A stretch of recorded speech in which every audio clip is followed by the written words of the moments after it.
E eu fazendo tratamento, eu achava que eu ia falar pela última vez com as pessoas. Bah, Eu achava que porque como ele falou comigo pela última vez, foi comigo que ele falou, eu achava que era a última vez que eu estava falando com as pessoas. Hã, era um caos, assim, que demorou muito tempo para eu conseguir administrar, estar no campinho lá com alegria novamente. E um dia eu cheguei na redação e disse para os meus colegas assim: "Olha só, eu preciso que vocês usem esse computador. Eu preciso que vocês sentem aqui. Eu preciso que vocês venham aqui e tragam vida para esse lado aqui meu", porque ele sentava do meu lado. uhum. A gente não deixava até hoje, hoje a gente vai deixar. Agora pode sentar aqui, pode vir aqui, venham aqui, fiquem aqui, nos façam companhia. Isso aqui não é mais não o lugar do Vidarte é outro lugar agora, isso aqui não é mais o lugar dele, nunca vai deixar de ser, mas agora, nesse momento, ele não tá aqui, a gente não vai sofrer para o resto da vida, né. Só que até isso eu precisei fazer muito tratamento, muito acompanhamento, porque foi muito difícil. E até hoje, assim, tenho, porque ele fez um barulho, assim, como se fosse um ronco, assim, né, e aí quando eu ouço esse barulho, eu já me assusto, eu tenho, assim, alguns gatilhos, né, que a gente fala. Uhum.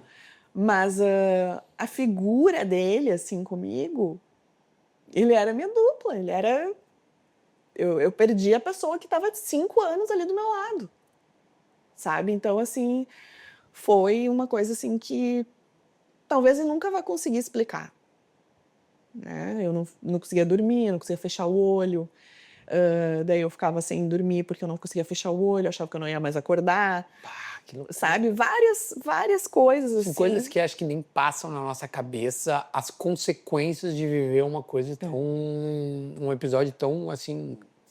Assim, hoje, assim, eu vejo as nossas lembranças, as coisas que a gente tem guardada e, até nossas brigas, assim, que a gente brigava e daqui 5 minutos a gente já estava dando risada do que a gente tinha brigado, né, mas a gente brigava bastante, porque o Vidarte era muito autoritário. Uhum. E um dia eu me lembro que eu estava num show do Papas da Língua Hum. e ele botou num grupo assim: "Pessoal, eu não quero que ninguém fale com o pessoal dos ingressos, que eu que vou falar". Só que eu estava no show do Papas da Língua. Eu olhei aquilo e não falei nada, eu não ia falar com ninguém de ingresso nenhum. Que horas que eu ia falar? Era de noite isso. Outro dia ele fez reunião comigo. Porque tu não me respondeu ok. Tu não Nossa. disse tá pra mim. Eu falei, Vidarte, não tempo. Eu não ia ligar pra ninguém, pedir ingresso Ah. nenhum. Eu não ia fazer o que tu tava pedindo pra não fazer. Eu tava no meio de um show. Tu Que queria que eu dissesse sim, senhor? Sabe, era esse tipo de briga, assim, que a gente tinha. Daqui a pouco a gente estava dando risada, ô Vidarte, mas o que tu pensa, Vidarte? Querendo que eu dê ok, sabe? E daí a gente já estava dando risada, eu e ele, do que a gente tinha acabado de discutir, sabe? Então, assim, foi realmente uma experiência, assim, que Mas não sei essa como. experiência trágica, difícil, complexa, fez com que tu mudasse o rumo da tua carreira para psicologia? Não, não.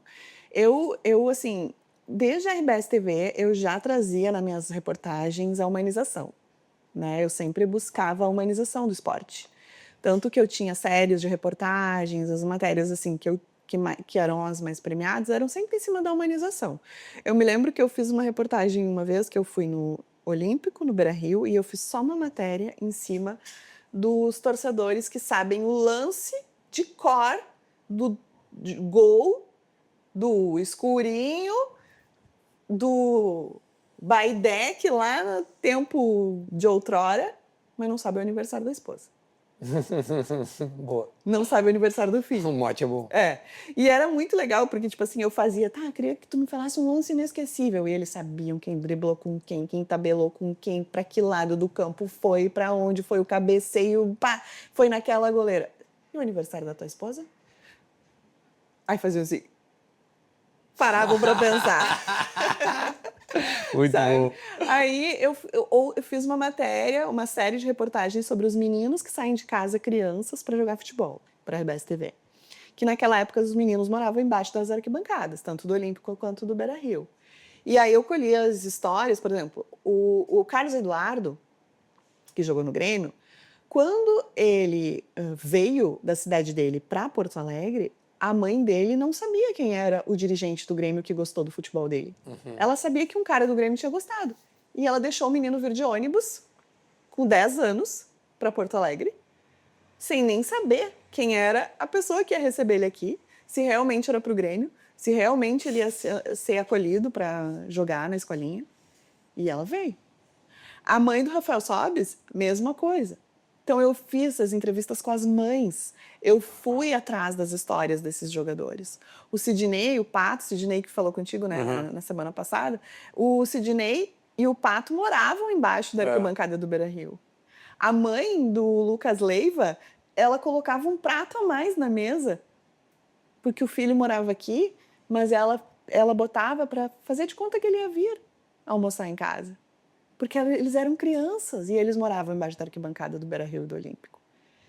O Léo, zagueiro, que agora, né, tá com a esposa se curando do câncer. Sim, eu vi. Ele, quando morava aqui no Estádio Olímpico, ele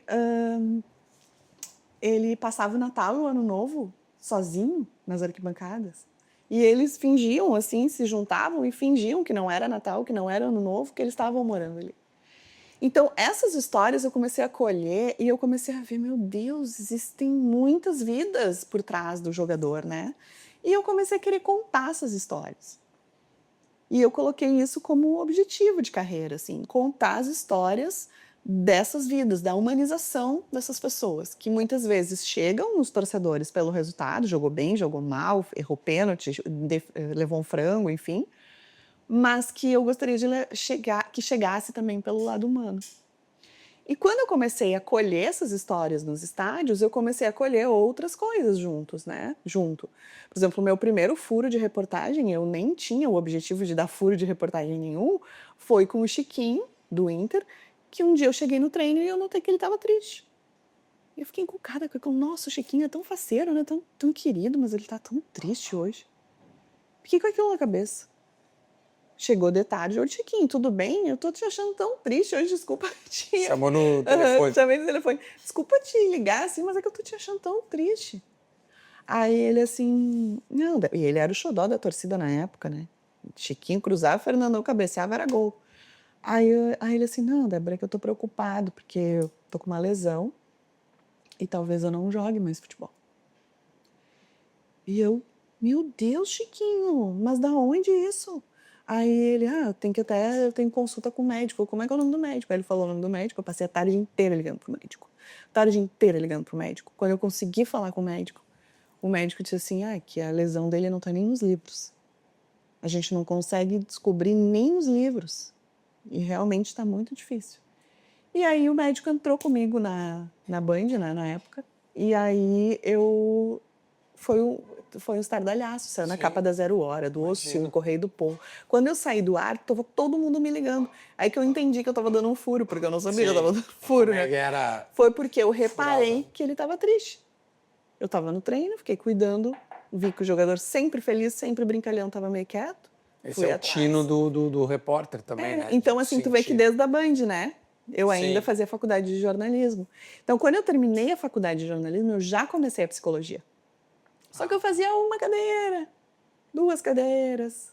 Não levava adiante, assim, né? Fazia e conduzia minhas reportagens. Aí, nesse meio tempo, eu fiz especializações de psicologia do esporte, tudo para as minhas matérias. Fiz um curso de coach para profissionais do futebol, fez o Klemer, o Julinho Camargo, o Ortiz fez comigo, fizeram esse curso. Tudo era para as minhas reportagens, não era para trabalhar com isso, era para eu poder conduzir minhas matérias nesse lado mais humano. E eu fui para os estádios observando isso. Eu ia para o treino para observar essas coisas. Tanto que às vezes eu chegava lá na arena, lá no Olímpico, mais na arena agora, nessa reta final, aí o pessoal dizia, alguma coisa tem que ela tá sabendo, que ela tá aqui. Porque quando ela vem é porque tem alguma coisa aqui que ela tá sabendo. E assim eu fui colhendo histórias deles, né? Fui fazer uma reportagem com o Juninho Capixaba e eu notei que ele tinha uns calos na mão, assim. Aí eu falei, que estranho, Juninho. E esses calos aí na tua mão? Aí ele falou assim, não, é porque eu tinha que ajudar minha mãe, porque a minha mãe ficou criando os filhos dela sozinha, depois que meu pai foi embora, e a minha mãe trabalhava capinando. E como eu era o mais velho, eu tinha que ajudar ela. Então eu tenho até hoje esses calos aqui de capinar com a minha mãe para poder ajudar no sustento da família. Caramba, velho. Então, assim, coisas que eu fui colhendo, conversando com eles, e que para mim, né, eu sei que para os colegas, às vezes até para a torcida é o que menos importa, mas para mim é o que tem de mais valioso, sabe? E assim é que eu fui conduzindo. E hoje, né, eu estou terminando a faculdade de psicologia, eu me formo agora no meio do ano, é meu último semestre, já estou estagiando, já tenho pacientes, enfim, em clínica. Eu não mostro isso, porque realmente, né, a gente não pode, até pelo código de ética da profissão, da psicologia. Eu fiz já o meu trabalho de conclusão, e o meu trabalho de conclusão, que eu apresentei agora, eu apresentei um semestre antes, foi sobre o que os jogadores falam na mídia sobre o papel da psicologia na vida deles. E o quanto cada vez mais eles estão indo para os microfones expor o quanto o emocional deles se prejudica em várias situações no desempenho. Riquíssimo. No Muito desempenho bom. deles em campo. Que às vezes um chute para fora, um pênalti desperdiçado, um jogador que está muito abaixo do rendimento, não tem nada a ver com o time. Não tem nada a ver com o campo, com o treino, com a técnica, com a tática. 100% psicológico e É algo, às vezes, na casa dele. na vida pessoal. Às vezes, é algo no relacionamento dele. É algo, às vezes, na criação, desde a infância dele, que ele carrega. É algo, às vezes, que ele potencializa, que às vezes é talvez menos, mas que ele traz mais. Que incrível. Então, assim, esses estudos que eu tenho feito, que são estudos científicos, né, que é ciência, que são coisas que são baseadas em muitas pesquisas, mostram o quanto nós ainda estamos atrasados com relação a isso.